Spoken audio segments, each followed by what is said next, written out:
हम सभी राम को मानते हैं, लेकिन मैं थोड़ा सा चिंतन किया करता हूं, चिंतनशील हूं तो चिंतन करता हूं। खेड़ा जी, हम राम को मानते हैं, इसमें कोई संशय मेरे पूरे देश में, पूरी जाति में, हिंदू समाज में, आर्य समाज में नहीं है।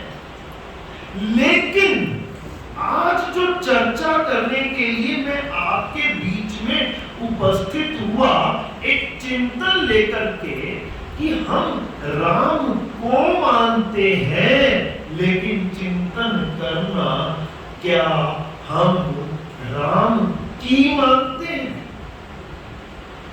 चिंतन करना, और ये चिंतन अत्यंत आवश्यक हो जाता है कि हम राम को किस तरह से मानते हैं, राम को किस तरह से माना जा सकता है। अभी भजन के बीच में 2 पंक्तियां परिवर्तित करके बोलने का प्रयास कर रहे हैं।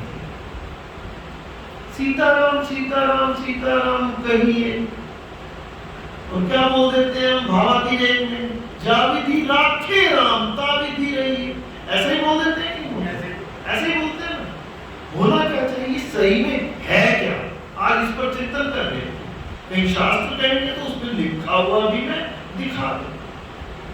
आगे सही करके जाना। सीताराम सीताराम सीताराम कहिए, जा विधि रहते राम ता विधि रहिए। थोड़ा कठिन हो जाता है ना। जा विधि राखे राम में तो अकर्म हो गए, कर्महीन हो गए, कर्म से संन्यास ले लिया, कोई पुरुषार्थ नहीं करना, कोई परिश्रम नहीं करना, कोई कर्म विशेष नहीं करना, कोई चेष्टा विशेष नहीं करना है। क्यों? अरे भाई, हमने तो राम का नाम ले लिया ना, सीताराम सीताराम भज लिया ना, अब तो जा विधि राम रखेंगे, वही विधि हम रहेंगे।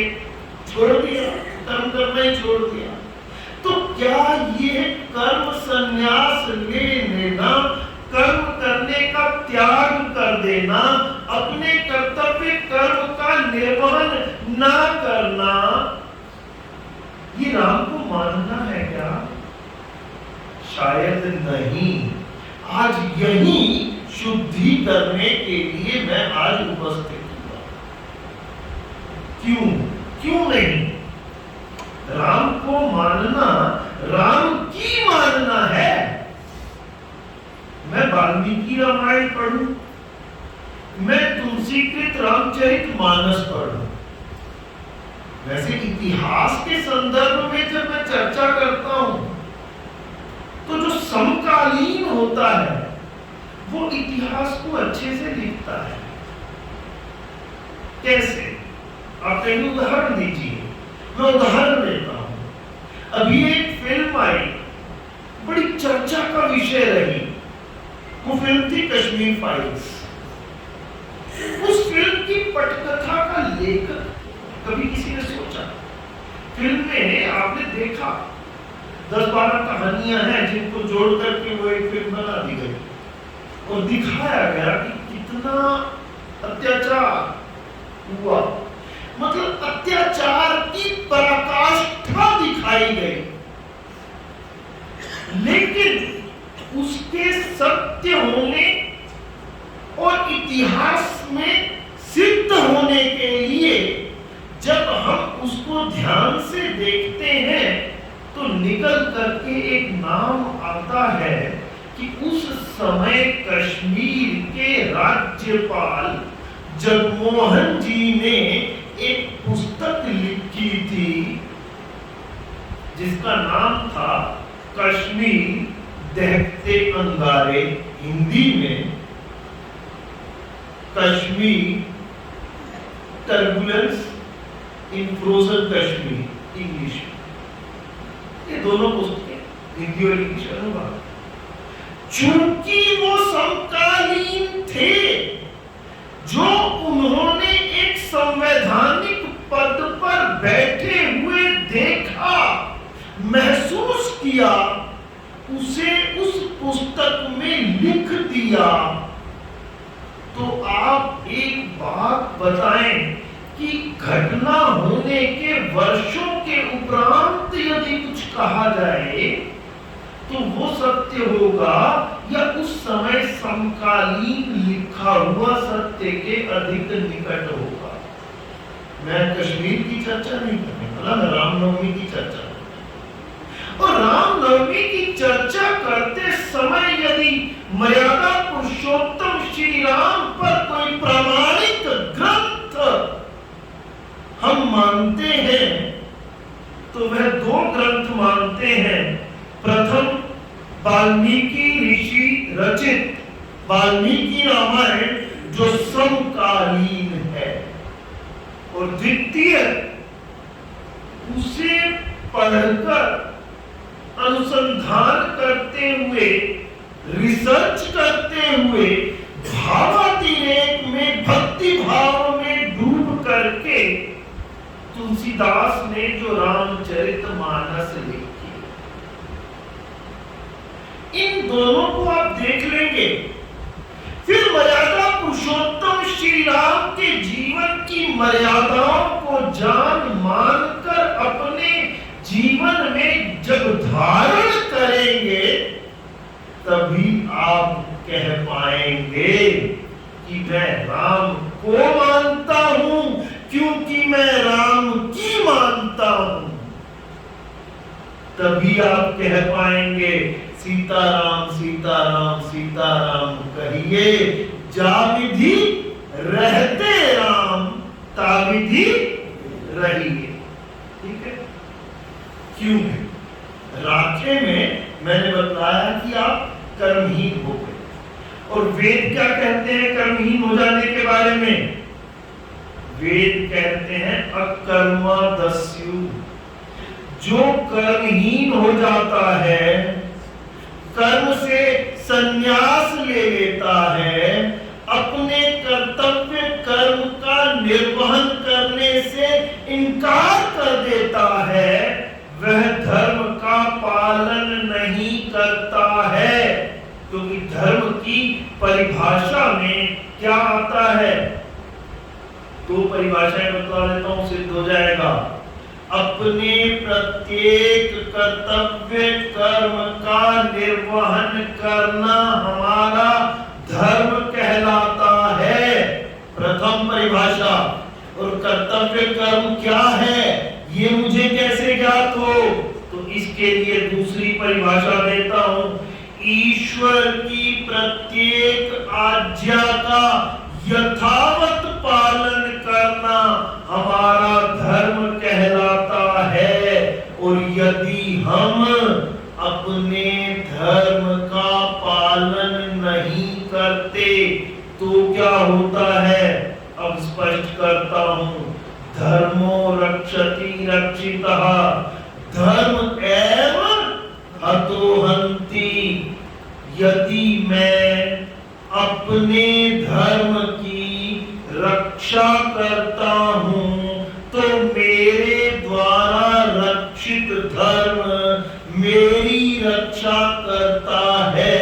और यदि मैं अपने धर्म को, धर्म का पालन ना करते हुए मार देता हूं तो वह मरा हुआ धर्म मुझे मार देता है।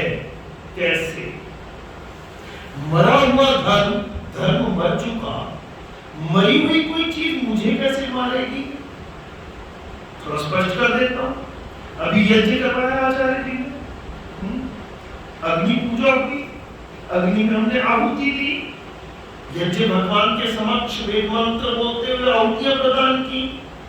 अब जाकर के कोई एक व्यक्ति देखो कि उस हवन कुंड में, उस यज्ञ कुंड में अग्नि जो जल रही थी, प्रज्वलित थी, उद्बुद्ध थी, ऊर्ध्वगामी थी, ऊपर को उठ रही थी, उन्नति के मार्ग की और अग्रसर होने की हमें प्रेरणा दे रही थी।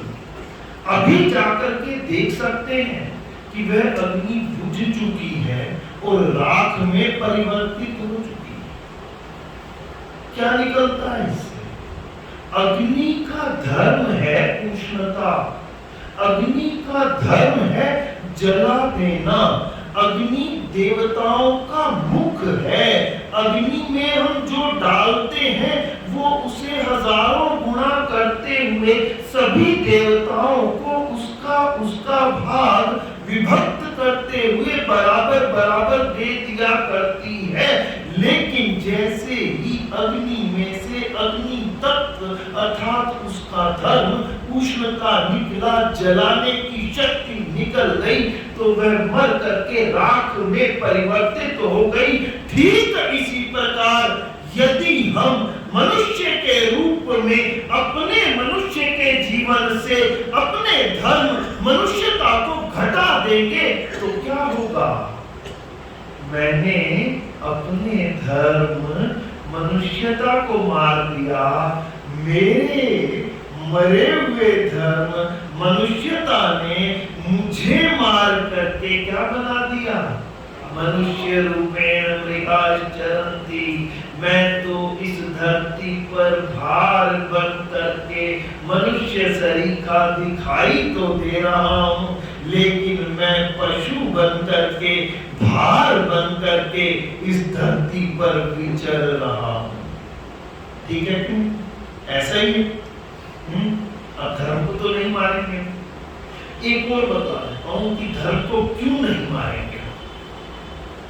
ये साधन दिया मुझे, मैं जो दिखाई दे रहा हूं, क्या यही मैं हूं? प्रश्न। जो मैं दिखाई दे रहा हूं, क्या मैं यही हूं? तो उत्तर आता है नहीं। मुझे मेरे पूर्व जन्मों के कर्मों के फलों के आधार पर उस परम पिता परमेश्वर ने एक मनुष्य का तन, अनमोल जीवन, एक साधन मेरे जीवन के उद्देश्य की प्राप्ति के लिए दिया। यदि मैं कर्म नहीं करता हूं, राखे राम पर आ जाता हूं, अकर्मा हो जाता हूं, तो प्रथम मैं ईश्वर प्रदत्त साधन का अपमान कर रहा हूं। ठीक है? और ईश्वर प्रदत्त साधन का अपमान करते हुए थोड़ा ध्यान से चिंतन करना, मैं ईश्वर का ही अपमान तो नहीं कर रहा। मुझे बड़े प्रेम भाव से खेड़ा जी ने कुछ आदेश दिया, मैंने उस आदेश की अवहेलना कर दी। तो मैंने मात्र आदेश की अवहेलना की, ये खेड़ा जी की अवहेलना की। मैंने एक दायित्व माननीय अशोक कक्कड़ जी को कहा, उस दायित्व को इन्होंने भरी सभा में सबके समक्ष स्वीकार किया। एक सामाजिक सर्विकारी कार्य है जिसे करने के लिए इन्होंने सहमति दी। अब यदि ये उसका कर्तव्य कर्म का निर्वहन करते हुए अपने धर्म का पालन करते हुए करते हैं पुरुषार्थ परिश्रम, तो वह धर्म का पालन करना है। मैं यदि ईश्वर प्रदत्त साधन का उपयोग ईश्वर द्वारा मेरे लिए निर्धारित उद्देश्य के लिए नहीं करता हूं, तो एक तो साधन का अपमान, दूसरा साधन के प्रदाता का अपमान, तीसरा जीवन के उद्देश्य की मैं प्राप्ति नहीं कर पाता हूं।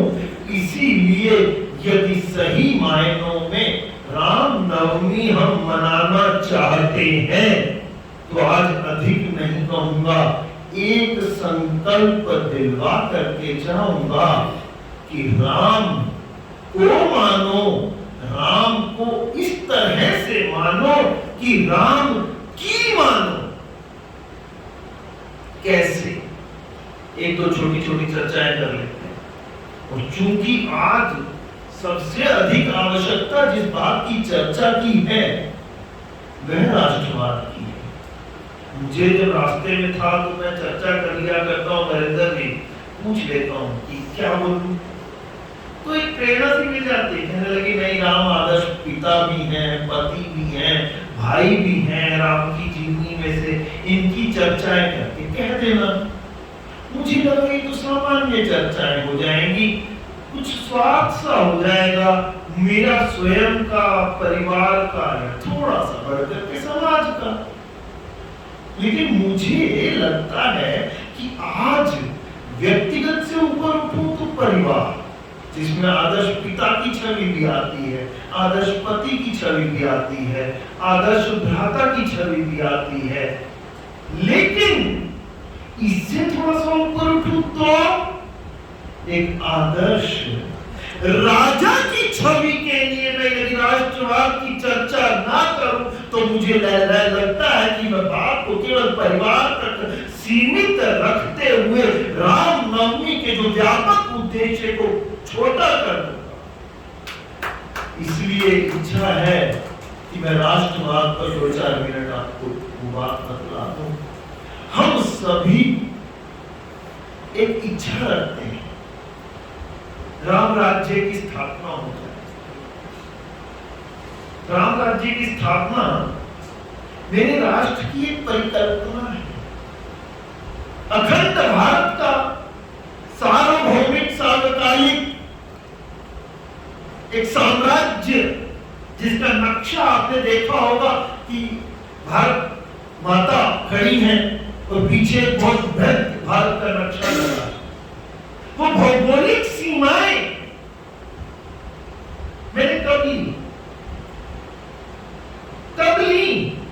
तब वो समस्त भूभाग मेरे राष्ट्र में था, तब उस अखंड भारत का निर्माण हुआ था। और उस अखंड भारत के निर्माण में कौन कौन से मुख्य विचार निहित थे। एक पंक्ति में राष्ट्र की परिभाषा देता हूं, बड़ा आनंद आएगा सुनेंगे तो। राष्ट्र कहते किसे हैं? क्या उस नक्शे पर दिखाई देने वाली भौगोलिक रेखाएं ये राष्ट्र है? क्या यही राष्ट्र है? हाँ, राष्ट्र की भौतिक सीमाओं की बात करूं, LAC, LOC, line of actual control, line of जो भी है बनी सब, या अंतरराष्ट्रीय सीमा, ये भौगोलिक तो देती है। लेकिन राष्ट्र की परिभाषा यदि मैं मर्यादा पुरुषोत्तम श्री राम के मुख की बतलाऊं तो मेरा राष्ट्र ऋषियों की ऋतंभरा शक्ति की प्रतिभा की खोज है। अर्थात यदि भौगोलिक सीमाओं की मैं बात करता हूं तो एक वर्तमान की बात कर लेता हूं। अगर भौगोलिक सीमाएं ही राष्ट्रों का निर्धारण करती तो इतनी बड़ी महाशक्ति जो आज युद्धरत है वह खंड खंड विखंडित ना हो जाती। यूएसएसआर। और यदि भौगोलिक सीमाओं में ही राष्ट्र बंधा होता तो पूर्वी और पश्चिम जर्मनी को विभक्त करने वाली बर्लिन की वो दीवार उन विचारों के साथ ढह ना जाती और दोनों का एकीकरण ना हो जाता। इसीलिए जो राष्ट्र की परिभाषा बतलाई कि राष्ट्र ऋषियों की ऋतंभरा शक्ति की खोज है, और मर्यादा पुरुषोत्तम श्री राम ने ये परिभाषा कहां से ली, वाल्मीकि रामायण में ये कहां से आई?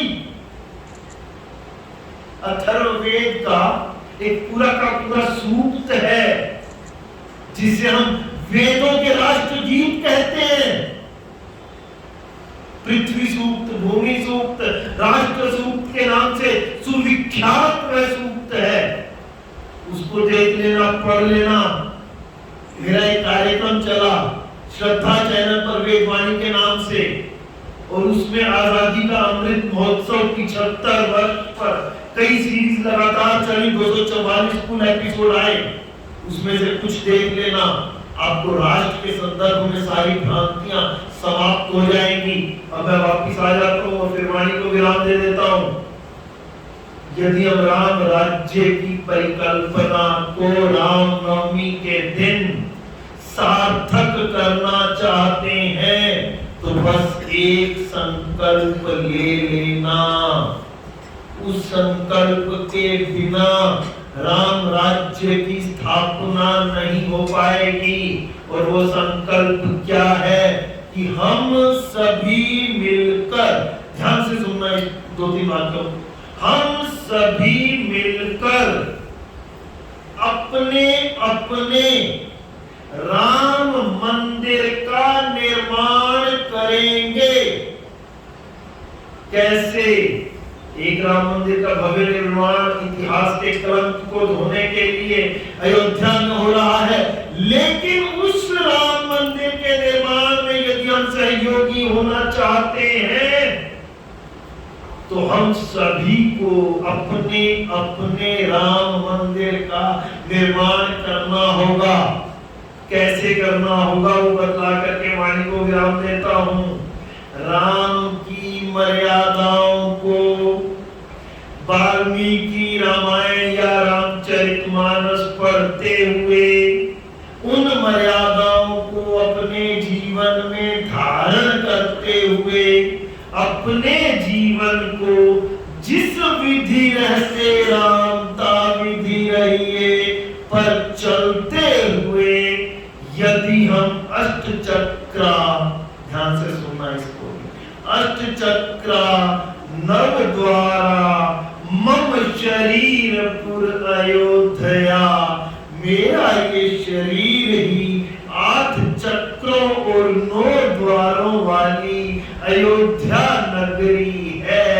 अरे मैंने अगर अपने शरीर रूपी अयोध्या नगरी में राम की मर्यादाओं के भव्य राम मंदिर का निर्माण नहीं किया तो मैं राम राज्य की परिकल्पना कैसे कर सकता हूं? आइए हम सभी रामनवमी बड़े उत्साह के साथ मनाएं, लेकिन मनाते हुए संकल्प लें कि हम सभी राम की मर्यादाओं का आचरण का, सिद्धांतों का, जैसे वह ऋषियों के गज्जों का की सुरक्षा किया करते थे, जैसे वह बुराइयों रूपी राक्षसों का वध किया करते थे, वैसे हम भी अपने जीवन में, अपने समाज में, अपने मन में छुपी हुई रावण रूपी बुराइयों का वध करेंगे। परोपेहि मनस पापा, हे मेरे मन के पाप तू मुझसे दूर हो जा, तभी हम कह पाएंगे कि हाँ मैंने अपने मन में भव्य राम मंदिर का निर्माण किया, मैं राम के आदर्शों पर चलता हूं। अब मेरे राष्ट्र का प्रत्येक संभ्रांत नागरिक जब राम के आदर्शों पर चलेगा तो ये राम राज्य क्यों कर नहीं बन पाएगा, मुझे इसमें कोई संशय शेष नहीं है। आइए ऐसा संकल्प लें। वाणी को विराम। ओम श्री शाम।